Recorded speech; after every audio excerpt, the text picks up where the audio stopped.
as the deacon who receives, as the deacon who will proclaim the gospel receives the blessing from the presider, we hear the choir sing, "This is the will of my Father, says the Lord.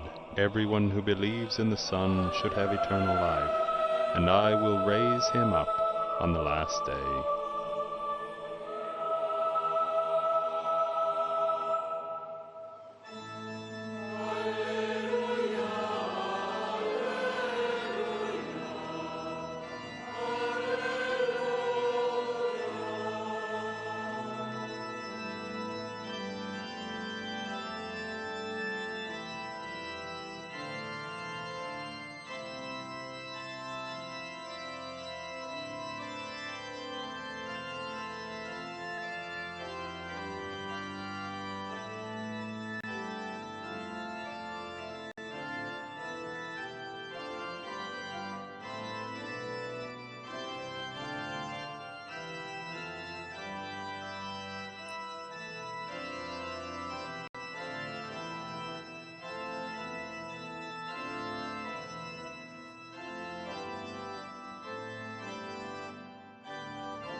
Dominus vobiscum. Et cum spiritu tuo. Lectio Sancti Evangelii secundum Ioannem. Gloria tibi, Domine. It is a reading from the Holy Gospel according to John.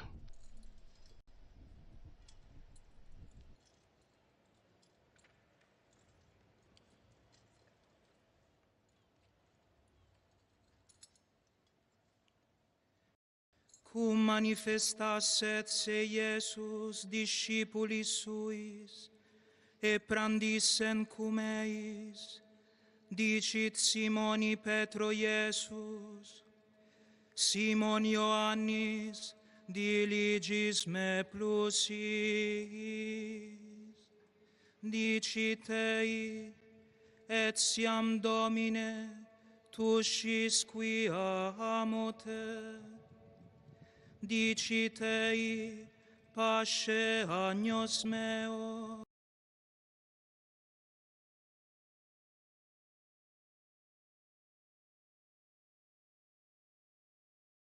To the stage set up in the front of St. Peter's Square to greet the readers who would be present at that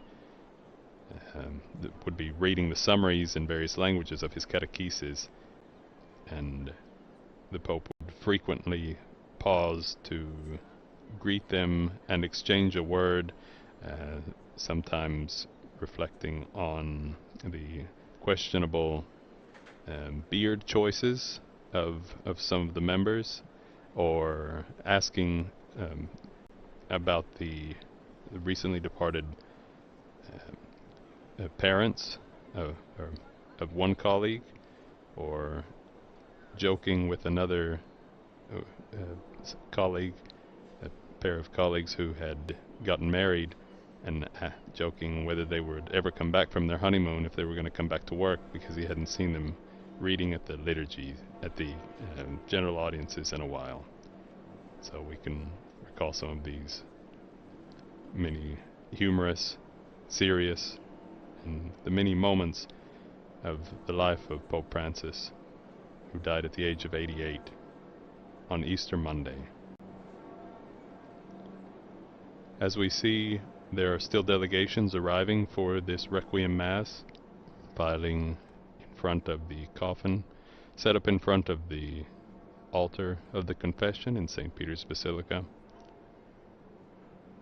preparing for this liturgy, which may start a few minutes late, as delegations are still arriving.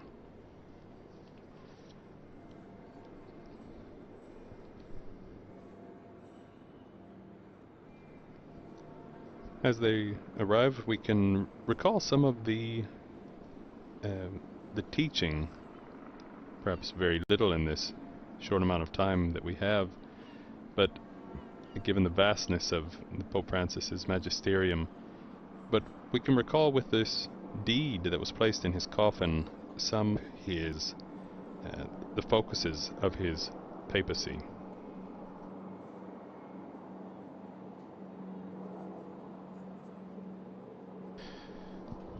Yeah, and one of the things, of course, was his attentiveness to the least and to those discarded by society. Pope Francis, upon his election, he chose to live at the Domus Santa Marta because he could not do without contact with people.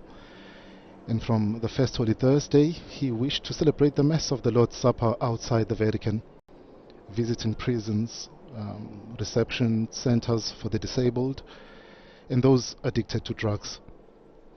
He urged priests always to be ready to administer the sacrament of mercy, to have the courage to leave the sacristies to go in search of the lost sheep, and to keep the church doors open to welcome those desirous of encountering the face of God, those desiring encountering the Lord.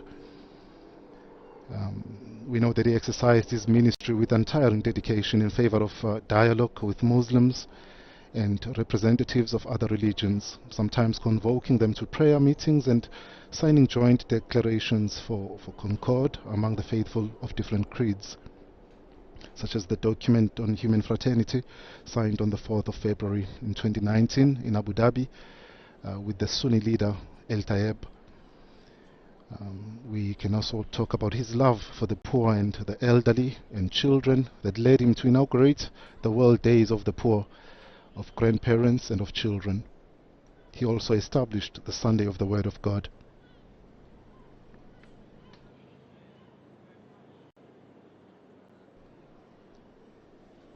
The deed also notes that more than any of his recent predecessors, Pope Francis enlarged the size of the College of Cardinals, convoking 10 consistories through the years, and in which he created 163 cardinals, of whom there are currently 133 electors who will choose the next pope in the upcoming conclave.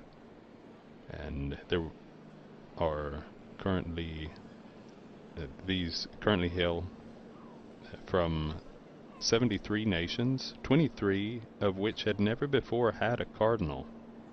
Pope Francis also convened 5 sessions of the Synod of Bishops, 3 ordinary general assemblies on the family, on young people, and on synodality. He also convoked an extraordinary synod on the family and a special session for the Pan-Amazonia region. Pope Francis's voice often rose in defense of the innocent. He, at his Angelus addresses every Sunday and his Wednesday general audiences, the Pope would often conclude with appeals for peace in all parts of the world, for all sides to dialogue. He always invited everyone to dialogue, to talk. No matter what was going on in the world, he believed that the solution was to sit down and talk to one another. We all recall the outbreak of the COVID-19 pandemic and the extraordinary Statio Orbis that he held on the evening of March 27th, 2020. The Pope prayed alone in St. Peter's Square, the colonnade symbolically embracing Rome and the world. We recall that this was a frightening time, and humanity had been stricken by the unknown plague. The final years of Pope Francis's pontificate were marked with numerous appeals for peace against the Third World War that he called, that was being fought in piecemeal, he said, as well as unfolding very dramatically in various countries, especially Ukraine, as well as in Palestine, Israel, Lebanon, and Myanmar.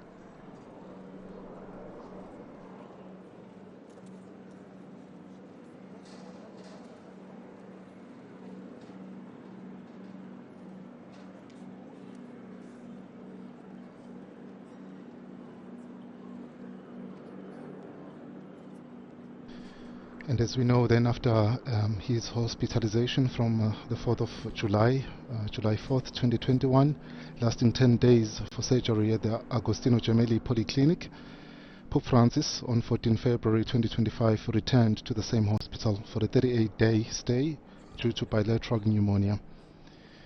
And back in the Vatican, he spent his final weeks at Casa Santa Marta, dedicating himself to the end with the same passion to his patron ministry. Though not fully recovered, we saw him on Easter Sunday, on April 20th, 2025. For one last time he appeared on the loggia of St. Peter's Basilica to impart the solemn Urbi et Orbi blessing. And then he drove around on the papal mobile and greeted the faithful who had gathered at St. Peter's. And then he left us the following morning. We see these beautiful images coming live from the Basilica, the cardinals and the bishops, beginning the procession which would lead us to the beginning of this solemn celebration of the Eucharist.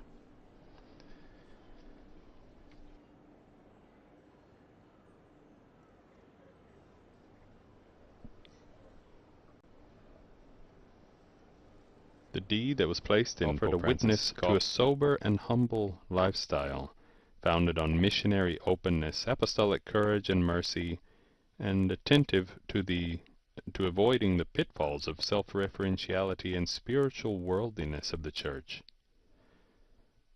Pope Francis, we know, set out his apostolic program for his papacy that lasted just over 12 years, with his apostolic exhortation Evangelii Gaudium in November 2013. Pope Francis, we know, set out his apostolic program for his papacy that lasted just over 12 years, with his apostolic exhortation Evangelii Gaudium in November 2013, and he released 4 encyclicals through the year, such as Lumen Fidei in 2013, Laudato Si in May of 2015, which became the first papal encyclical dedicated to ecology and on care for our common home. Later, in October of 2020, the Pope released his encyclical Fratelli Tutti on human fraternity and social friendship. And then, just last year, in October 2024, he released Dilexit Nos, on devotion to the most Sacred Heart of Jesus.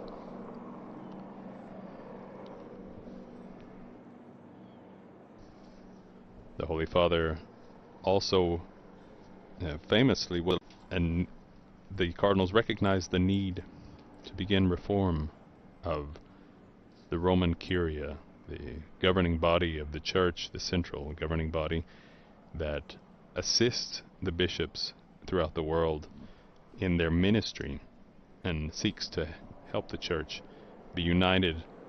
And he did that famously through reorganizing the Roman Curia and setting this reorganization, to which he was asked by the cardinals, into a solid document with the Apostolic Constitution Predicate Evangelium, Preach the Gospel, which was his focus. And now we see, and still in the silence of a quiet St. Peter's Basilica and St. Peter's Square, the coffin of Pope Francis has been raised upon the shoulders of the pallbearers to bring the late Pope Francis, his mortal remains, to the steps of St. Peter's Basilica.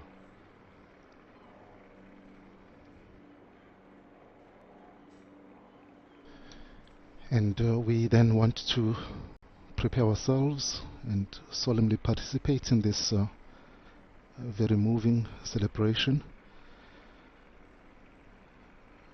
We will join the procession very symbolically with the casket carrying the remains of Pope Francis. We participate as pilgrims of hope, a theme which was very particular and important to Pope Francis. And then we journey forward as people of hope, knowing, as Pope Francis taught and preached, that death is not the end. We remember in one of his audiences in November 27, 2013, he says our life is a journey. He said if we look at the most painful moments of our lives, when we have lost a loved one, our parents, a brother, a sister, a spouse, a child, a friend, we realize that even amid the tragedy of loss, even when torn by separation, the conviction arises in the heart that everything cannot be over, that the good given and received has not been pointless. There is a powerful instinct within us which tells us that our lives do not end with death. The thirst for life found its true and reliable answer in the resurrection of Jesus Christ. Jesus' resurrection does not only give us the certainty of life after death, it also illumines the very mystery of the death of each one of us. And that's our prayer today for Pope Francis, as we join silently the procession towards St. Peter's Square.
As the pallbearers bring the late Pope Francis's coffin to the front of St. Peter's Square, we hear the entrance antiphon.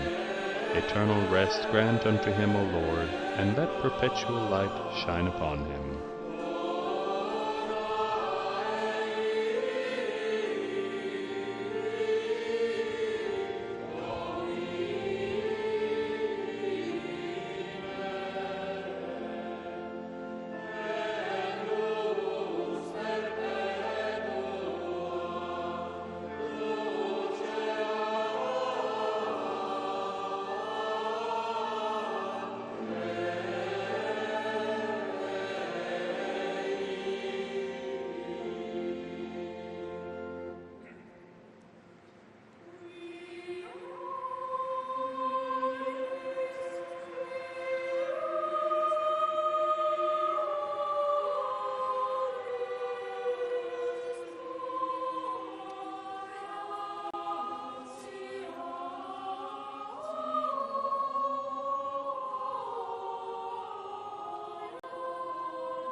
And if you have just joined us this morning, we coming to you live from St. Peter's Square,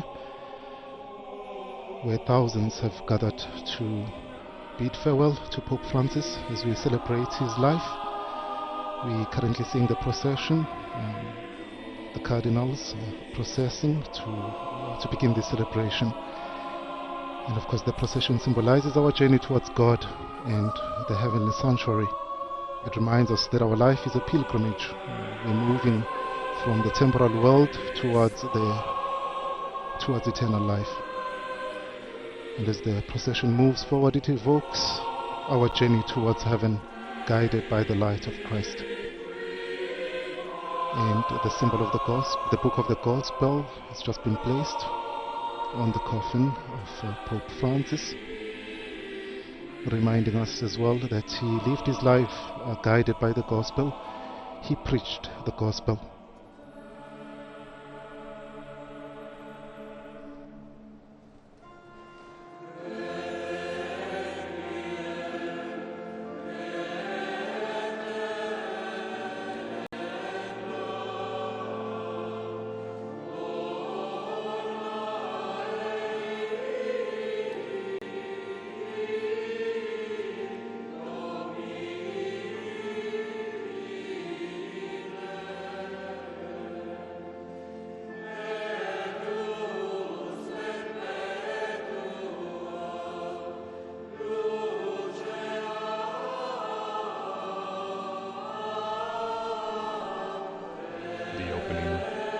Hymn that is accompanying us, accompanying the bishops and cardinals who are filing into St. Peter's Square in procession.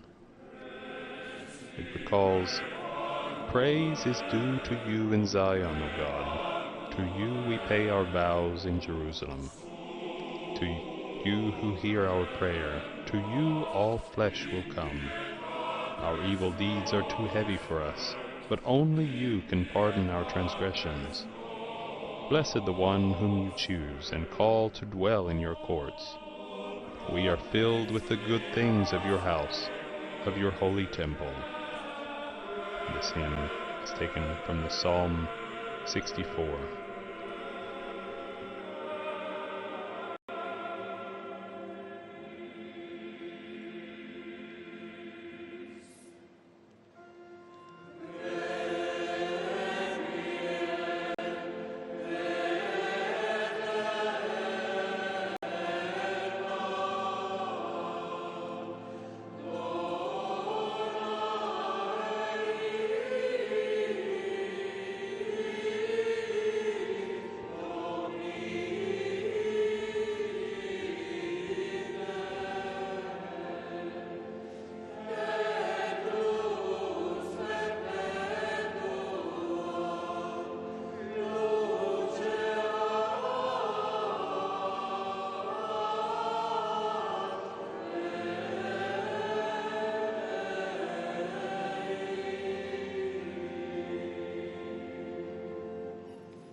eternal rest grant unto him, O Lord, and let perpetual light shine upon him. That's how the choir is leading us to the beginning of this celebration.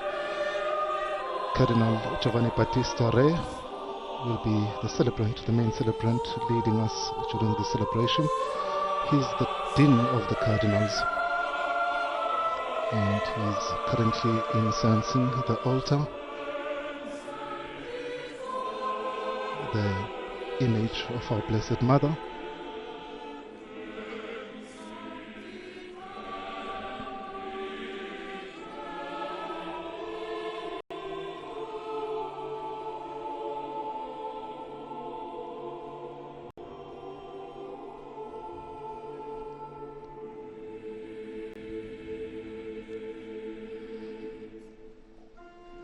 And of course we know that the rising smoke of incense symbolizes the prayer of the faithful ascending to heaven, as mentioned in Psalm 141. Let my prayer be directed as incense to thy sight, O Lord. We then prepare ourselves to begin together as the Cardinal leads us in this celebration.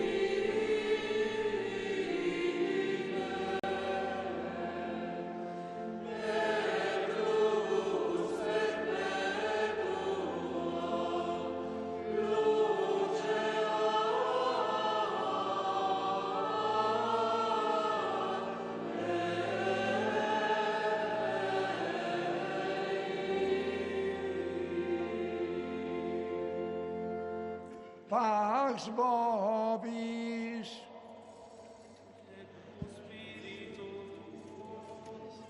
Fratres, agnoscamus peccata nostra, ut attissimus ad sacra mysteria celebranda.